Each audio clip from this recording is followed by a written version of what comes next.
Hello, Jessica? Hello, Miss Thelma?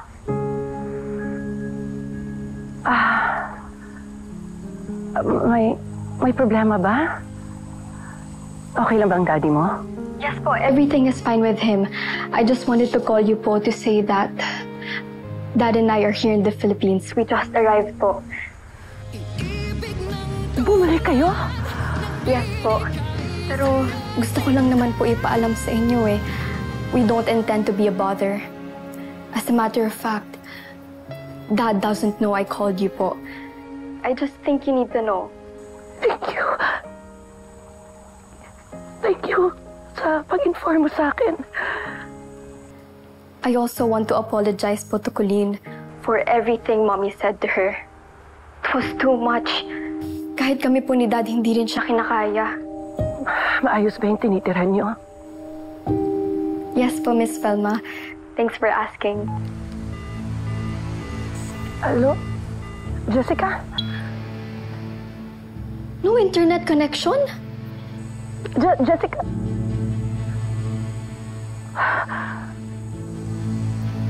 Jessica, anak! Sa ako, ipatulong.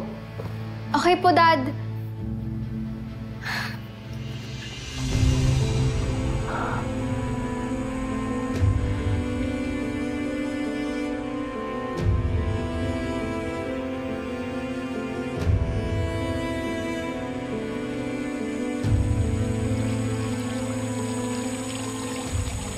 Alma?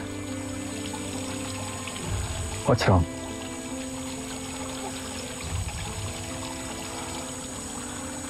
Are you okay? May problema ba?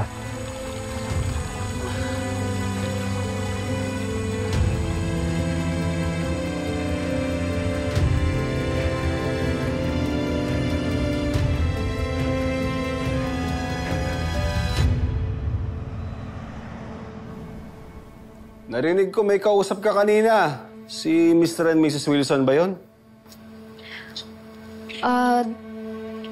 Dad, si Miss Thelma po. Ha? Bakit mo tinawagan? I just thought she needed to know, Dad. Cause gusto ko rin pong ma-feel niya yung presence natin. Cause eventually gusto ko rin po mag-meet kayo. Bakit ba? Dad, alam ko naman po kasing gusto niyo po mag-ask ng forgiveness sa kanya in person.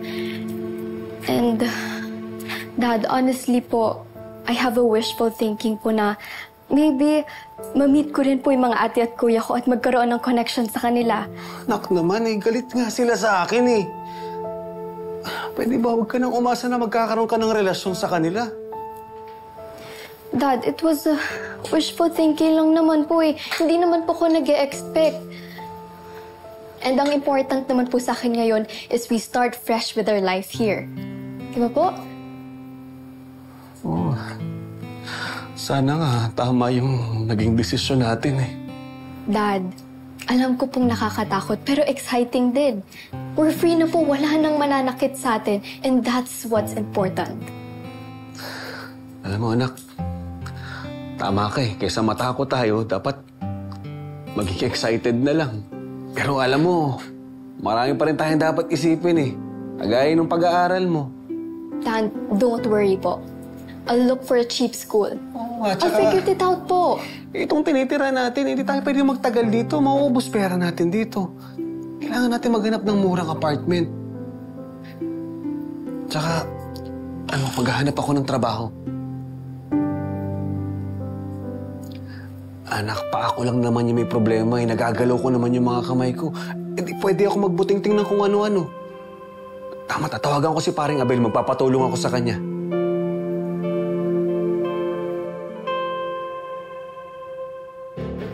Alice, nandiyan ka na ba sa house? No one answering, friend. Wala ring ilaw. Mukhang walang tao sa loob. What? Are you sure? Wala talaga eh. Tao po! Tao po! Tao po! What are you doing? Are you a burglar? I'm a friend of a resident here. Wait. Are you Pinay? Ilongga ka? How did you know that I'm an Ilongga when in fact I speak in English? Ano ka ba? Marami akong Ilongga friends. I know that accent. Malambing kahit sumisigaw. Di ba? Hello, Alice. Ano ka ba? Nakakapagkwentuhan ka pa dyan. Tanungin mo na tungkol kay Jessica at Manuel. Kabayan, nakita mo ba yung asawa ng friend ko tsaka yung anak niya? Mukhang wala kasi sila sa loob. Oo, Jay.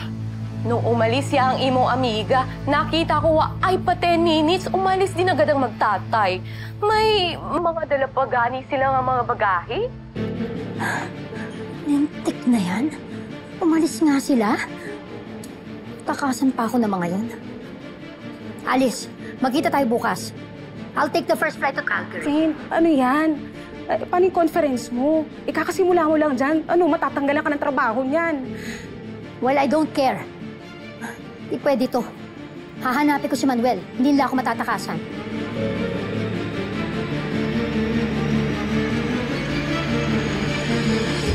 Good morning. Thank you for the coffee. Who's that? Mr. and Mrs. Wilson, open the door! Hazel, what brings you here? Where are Manuel and Jessica, ha? Manuel! Jessica! Lumabas na kayo! Alam ko nandito kayo! Manuel! Friend, kalma. Jessica! Where are they? I know you know. You barged into my home, stomping around like a crazy woman. And now you're demanding answers. No, I don't care. Where are they? Even if we knew, we're not telling you because you're rude. Really? Am I? And what about you? You two are old, wrinkly prunes sticking your noses into my family's business. Such a filthy mouth. No wonder Manuel and Jessica wanted to get away from you.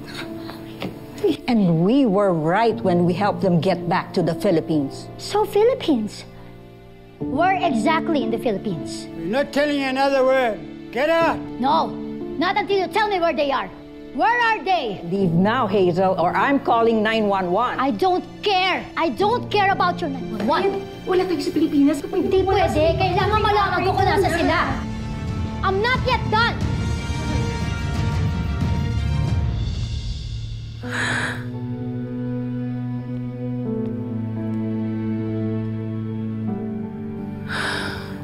I just wanted to call you po to say that Dad and I are here in the Philippines. We just arrived po. Mars! Mars! Mars!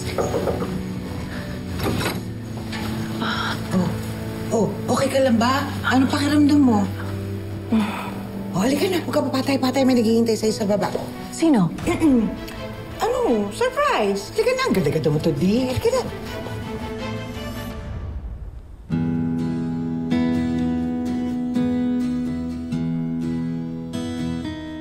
Ano na nga, Mars? Kailangan natin lumabas. Ano nga? Sa maganda outfit mo. So, kailangan natin i-rampage na.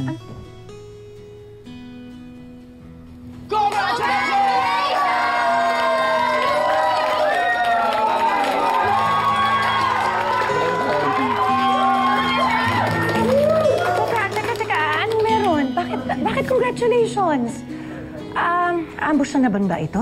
Hindi. Ano to? Thanksgiving dinner dahil sobrang successful ng sisig ni Bunso! At saka na-sold out lahat ng sinuplayan nating palengke at grocery store! Nay, yung iba doble yung restock, yung iba triple dahil hinahanap-hanap daw talaga nila. Dito na si Nanay. Kakain na tayo lahat again! Hop, hop! Ano, nagugas na kamay? Yes, sir! Okay, let's go! Kain na! Mars, gusto mong juice? Gusto mong juice? Yes.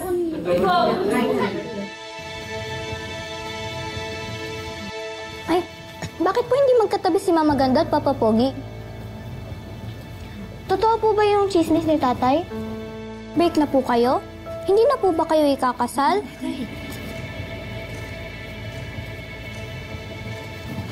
Naikala ko po kasi magiging flower girl na po ako.